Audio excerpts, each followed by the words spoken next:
Welcome to another edition of Talk City Greensboro, produced by GTN, featuring interviews and events happening around town. It's an easy way to stay in the know while you're on the go. Subscribe to Talk City on iTunes, Stitcher, Google Play, or SoundCloud so you can keep up with what's going on in Greensboro City government. I'm your host, Josh Johnson, and with me today, I'm happy to introduce Mr. Gabriel Woodard, who is interning with us. Everybody knows him, though, because you did the last podcast. Actually, I'm the guest on this show today, so... Gabriel, I'm glad you're here, man. I'm glad to be here. I'm glad to be a part of the team. Absolutely. The Ad-Hoc Committee on African American Disparity is hosting a Juneteenth Mixer in honor of the 2023 Observance of Juneteenth. The community works to address barriers that prevent the success of Greensboro's African American residents and have planned this networking and information to give residents an opportunity to learn more about the Commission's activities. With us today is Liz Lennon, the Commission's Administrator for the Human Rights Department here at the City of Greensboro. Welcome, Liz. Hello, Hey, everyone. Liz. Welcome to the show. Thanks for having me. It's your first time on this show. It is. Yeah, It well, is. But not my first time with you. No, she's a GTN vet. Yeah. Well, we're glad to have you on the podcast. We're glad to have you on the Thanks for podcast, having me. Liz. Yes, definitely glad to have you. So as we jump into this, why don't you tell us more about the purpose of the committee? The purpose of the committee, first, it was established in October of 2020. And as you mentioned before, the purpose is for people within the community, our members, to address some of the barriers, those barriers being policy, procedures, regulations, those barriers that prevent African Americans within Greensboro from being successful. And the tricky thing is those things that I named, policy, procedure, regulations, usually are created to help. Right. But unfortunately, in a lot of cases with minority and particularly black, those things are used as just that, barriers hindrance. to prevent success. So the committee within itself, they research these policies, see what the inequities are, advocate.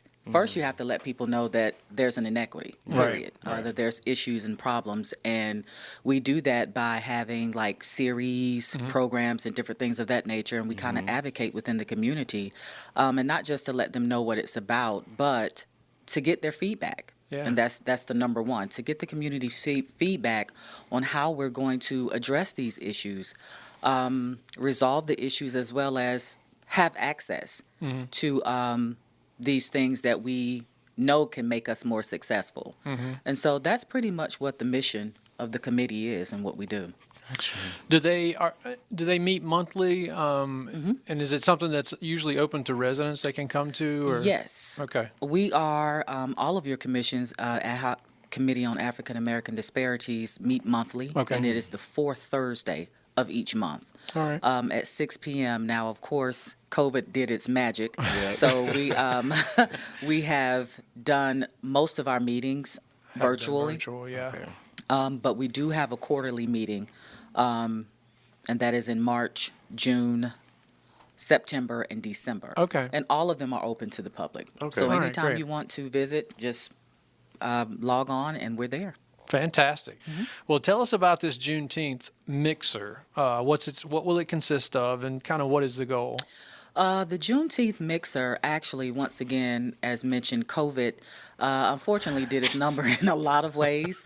And if you notice the timeline with that October 20, the nation was on lock. Yeah. So we couldn't do anything. So they had all of their goals, but it really wasn't something that they could work on. Sure. So the latter part of 21, they kind of came up with some ideas and the way to get out here. And Juneteenth in particular was one of the number ones, because that's a reflection of what we do. Exactly, Who we are first and what we do. And that's, once again, making sure that we are not only emancipated, but in all areas.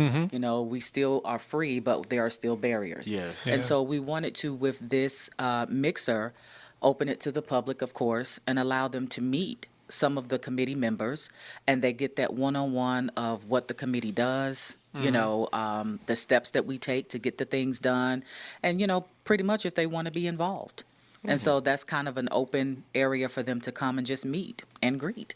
It seems like a great way to connect with the community. Yeah. Yes. And outside of your regular meetings, is this like the first public venue that that they've done, or? No, we actually last year, it was their first one. Okay. They had a business mixer last year, and it was actually for small businesses. Really? At the, and I always mess this up, the Nussbaum Center. Okay, I hope I got that correct you this got time. it right, yeah. And it was actually for people on the more economic, because we do have a focus area of the economic development. Right. And so they were able to partner with banks and different ones to tell them about how to set up businesses, what you can do to make your business grow. So that was focused on economics, but then they wanted to say, hey, Juneteenth is, of course, something we want to celebrate more. So we kind of went in that direction, and hopefully this will be the first of many. Fantastic. Okay. Well, it's good to see the public outreach, after COVID. We've seen that, like you keep saying, there's a big change. Huge change. What did that look like before COVID? How did Juneteenth and the committee interact pre-COVID? Well, that was just the thing. It wasn't, because we were just established in 2020. That's right. And so, and I think, 2021, it was just considered as a federal holiday.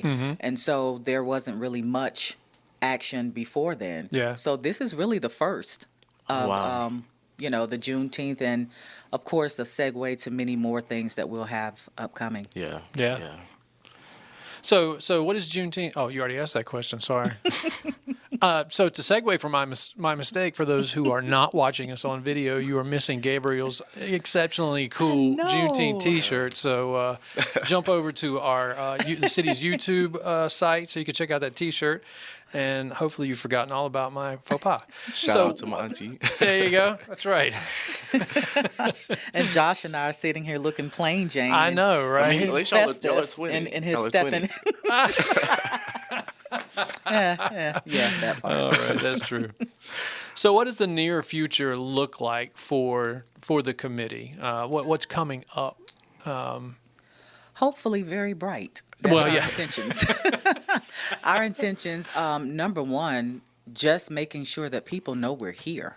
So that's really, once again, the celebration of Juneteenth, but, kind of a, hey, we're over here. We're here. Any of the issues you have, this is what we do. And so kind of being that front face. So for a while, we've been campaigning, and we'll continue to let people know, we're out here. We're in the community.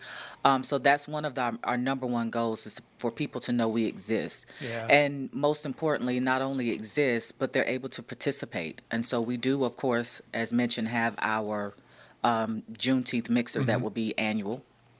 As well as in between, if I may say this, because, everything is not just an event. We work in between there, and so we're hands-on. So within the year, we have series. And so those series still touch some of those barriers. Last year in October, we had one of the professors from A&T come, and it was environmental justice. So some of the barriers that predominantly Black areas face, rather it's some of the businesses, plants, and different things that's in the area that's harmful. So we talk about issues like that, and we are working on our first conference that will be coming up next August, and it's Go Big, and that's Black in Greensboro. And so we're working towards that. I can't take credit for that. That was Dr. Love. She came up with that. But we are working on that conference, and that will definitely be an intro to who we are once again. And we are going to have solution-based conversations about those areas that we focus on. Those areas being economic, housing, health and disparity, all of those things. So we will definitely, we're looking forward to that, and we're planning that. So that will be an annual event as well. So they're doing little things in between, but of course they'll have their staple events that everyone can, attend. Yeah. Well, you're kind of doing double duty coming out of the pandemic. You have a huge task at hand, like you said, of just letting people know you're there and that you're accessible on top of everything else that you're planning on doing. So it's a big task at hand, but we know you can do it. It's going to be awesome. I'm hoping so. And if anything, it's not just about the Black community, but it's all of us, because we're the ones who help make everything successful. So it's for anyone that wants to, come and support, participate. Hey, we need all the help we can get. And we're just a few days away. It's June 21st, right? June 21st, next Wednesday. That's right. Wednesday. That's right. Next Wednesday, it's at the Cultural Arts Center, and it'll be from 5 to 7 p.m. And it's in the Atelier Gallery? Yes, the Atelier Gallery. My apologies. And it'll be in there. And actually, I think they'll be showcasing their summer art. Nice. So that'll be kind of a twofer. You can come, look, have some refreshments, check out some art. So we'll be there from 5 to 7. Fantastic. Yep. Of course, people should mark their calendars for June 21st, 5 to 7.